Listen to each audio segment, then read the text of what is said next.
নমস্কার দর্শক বন্ধুরা, আপনারা ইতিমধ্যে দেখতে পাচ্ছেন দা নিউজ 9। আমি দা নিউজ 9-এর পর্দায় তেলিয়ামুড়া থেকে রয়েছি মৃন্ময়।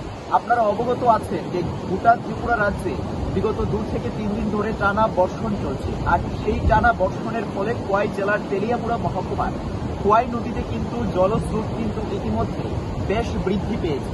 আর আমরা ইতিমধ্যে রয়েছি ত্রিপুরার তেলিয়ামুড়া মহকুমার যে চাকমাঘাট স্থিত ব্যারিজ রয়েছে খোয়াই নদীর পাশে, সেই ব্যারিজে আমরা এই চাকমাঘাট ফেরিতে কিন্তু 4টি গেট রয়েছে এবং 4টি গেটের যে গেট রয়েছে সেই গেট কিন্তু জলস্তর বৃদ্ধি পেলে কিন্তু এই ব্যারিজ প্রাঙ্গণে কিন্তু জলস্তর কমানোর জন্য গেটগুলো ছেড়ে দেওয়া হয় এবং ইতিমধ্যে কিন্তু খোয়াই নদীর জল কিছুটা হলেও বৃদ্ধি পেয়েছে এবং যার জন্য সেই 4টি গেট থেকে 2টি গেট খুলে দেওয়া হয়েছে। এবং আমরা এখানে দেখতে পাচ্ছি যে খোয়াই নদীর জলস্তর বৃদ্ধি পাওয়ার কারণে এই খোয়াই নদীর আশপাশ এলাকার যে সমস্ত মানুষজন রয়েছে তারা কিন্তু কেউ উল্লাসে বা কেউ পেটের তাগিদে কিন্তু তারা কিন্তু খোয়াই নদীর পাশে কিন্তু তারা কিন্তু মাছ ধরতে ব্যস্ত হয়ে পড়েছে এবং সেই চিত্র কিন্তু আপনারা দেখতে পাচ্ছেন।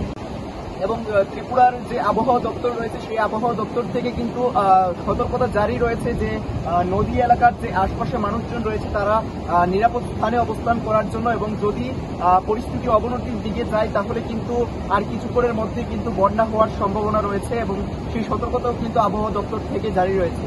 তো আপনারা দেখতে থাকুন দা নিউজ 9। অবশ্যই আমরা তেলিয়ামুড়া থেকে সব ধরনের আপডেট আপনাদের দেখানোর চেষ্টা করবো। ততক্ষণের জন্য আপনারা দেখতে থাকুন দা নিউজ 9। তেলিয়ামুড়া থেকে মৃন্ময় রায়ের রিপোর্ট, দা নিউজ 9। শোনো শোনো ভোজন রসিক, শোনো মন দিয়া, ঝাঁঝের স্বাদে রান্না করো লং তরাই দিয়া।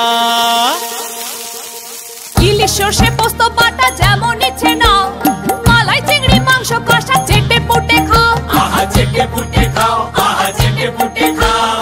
লং তরাই কাচ্চি ঘানির সর্ষে তেলে টেস্ট, যে খাবে সেই বলবে লং তরাই বেশ। লং তরাই সর্ষের তেল, ঝাঁঝে স্বাদে তোমাকে চাই। আহা লং তরাই বেশ।